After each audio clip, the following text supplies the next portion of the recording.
suster, frater, Bapak Ibu, saudara-saudari umat Kristiani dimanapun Anda berada, salam jumpa berkah dalam. Perkenankan saya mengucapkan selamat Paskah untuk Anda semua, untuk kita semua.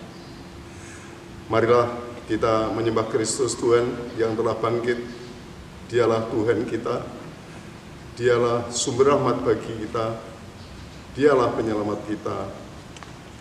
Marilah kita berserah diri pada tuntunan Tuhan di dalam kehidupan kita. Ya, pada kesempatan ini saya mengajak Anda sekalian untuk menanggapi sapaan Tuhan untuk kita hari ini dari Injil Santo Matius bab 28 ayat 8 sampai dengan ayat 15. Kita awali dengan membuat tanda kemenangan Kristus. Dalam nama Bapa dan Putra dan Roh Kudus. Amin. Tuhan sertamu dan sertamu juga. Wanita-wanita itu segera pergi dari kubur itu dengan takut dan dengan sukacita yang besar, dan berlari cepat-cepat untuk memberitahukannya kepada murid-murid Yesus. Tiba-tiba Yesus berjumpa dengan mereka dan berkata, "Salam bagimu." Mereka mendekatinya dan memeluk kakinya serta menyembahnya. Maka kata Yesus kepada mereka, "Jangan takut. Pergi dan katakanlah kepada saudara-saudaraku supaya mereka pergi ke Galilea, dan di sanalah mereka akan melihat aku." Ketika mereka di tengah jalan, datanglah beberapa orang dari penjaga itu ke kota dan memberitahukan segala yang terjadi itu kepada imam-imam kepala. Dan sesudah berunding dengan tua-tua, mereka mengambil keputusan, lalu memberikan sejumlah besar uang kepada serdadu-serdadu itu, dan berkata, "Kamu harus mengatakan bahwa murid-muridnya datang malam-malam dan mencurinya ketika kamu sedang tertidur. Dan apabila hal itu kedengaran oleh wali negeri, kami akan berbicara dengan dia, sehingga kamu tidak beroleh kesulitan apa-apa."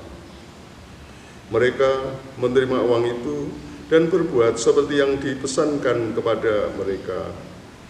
Dan cerita ini tersiar di antara orang Yahudi sampai sekarang ini. Demikianlah Injil Tuhan. Terpujilah Kristus. Semoga karena pewartaan Injil ini, dosa-dosa kita diampuni. Saudara-saudara yang dikasihi Tuhan, dalam Injil kali ini, wanita-wanita sangat besar, sangat banyak peranannya. Wanita-wanita yang mengikuti Yesus, dan mereka adalah orang-orang yang sungguh mencintai Yesus. Dan sebagian juga sudah ada yang merasakan kekuatan kasih dan rahmat Tuhan, seperti Maria Magdalena yang juga disebut di dalam kisah ini. Wanita-wanita ini terlibat di dalam kehidupan Yesus, menjadi pengikut Yesus, dan mereka adalah orang-orang yang tekun mengungkapkan cintanya kepada Yesus. Mereka adalah murid-murid yang setia, senantiasa mengikuti Yesus. Mereka adalah orang-orang yang juga dengan setia menyertai Yesus di dalam kesengsaraannya. Terbukti ketika Tuhan Yesus dimakamkan, wanita-wanita itu juga yang menunggu makamnya, Murid-murid yang lain lari, kecuali Santo Yohanes, kita tahu ya. Inilah saudara-saudara sekalian, wanita-wanita yang dekat dengan Yesus. Dan mereka ini juga yang dengan penuh kecintaan, dengan penuh ketulusan hati pergi ke makam pada hari Minggu pagi. Dan apa yang terjadi? Mereka mengalami Yesus yang telah bangkit, berjumpa dengan Yesus yang telah bangkit. mereka mendapatkan karunia penampakan dari Tuhan yang mencintainya. Itulah suatu karunia yang istimewa, suatu karunia yang hanya mungkin terjadi karena mereka beriman dan mereka mencintai Yesus. Mereka selalu ingin mengungkapkan cintanya kepada Yesus dalam situasi apapun juga. Dalam situasi sulit dan mencengkam, mereka juga tidak lari. Mereka tetap setia dan mengungkapkan cintanya kepada Yesus sampai menunggu makam Yesus. Dan ketika Tuhan Yesus sudah dimakamkan, mereka juga senantiasa menengok ke makam, menaburkan bunga. Dan ya cinta kasih mereka diberkati Tuhan dengan karunia penampakan Yesus kepada mereka. Mereka boleh mengalami Yesus yang bangkit. Mereka boleh mengalami Yesus yang mulia, yang kemudian berpesan kepada mereka supaya mereka menceritakan hal itu kepada murid-murid yang lain di Yerusalem.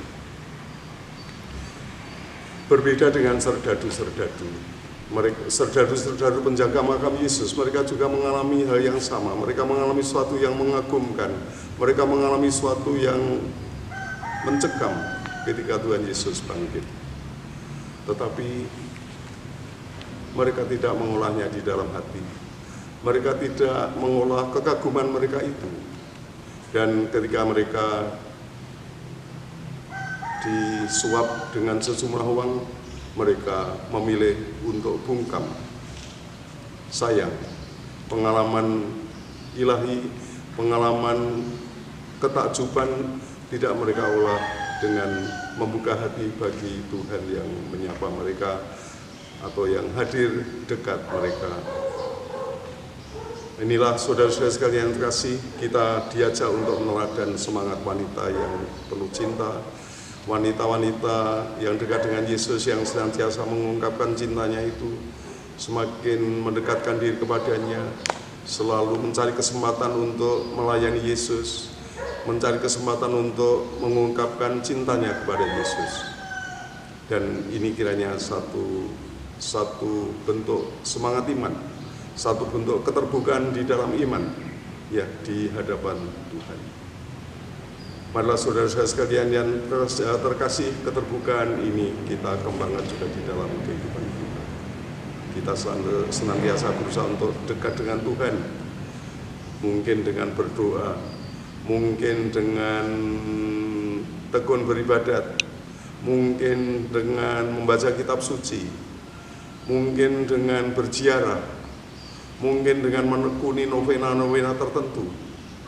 Ya, biarlah kita sungguh semakin dekat dengan Tuhan secara nyata, dan Tuhan juga semakin hadir secara nyata di dalam kehidupan kita, meneguhkan iman kita, dan akhirnya juga memberi berkat kepada kita, memberi berkat kepada mereka yang kita cintai di dalam pelayanan-pelayanan kita.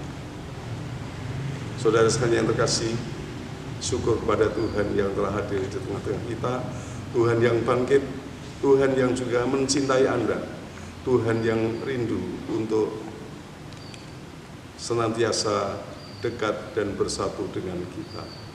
Marilah kita menanggapi kehadirannya di dalam sikap iman kita. Saudara-saudari, selamat berkarya, Tuhan memberkati.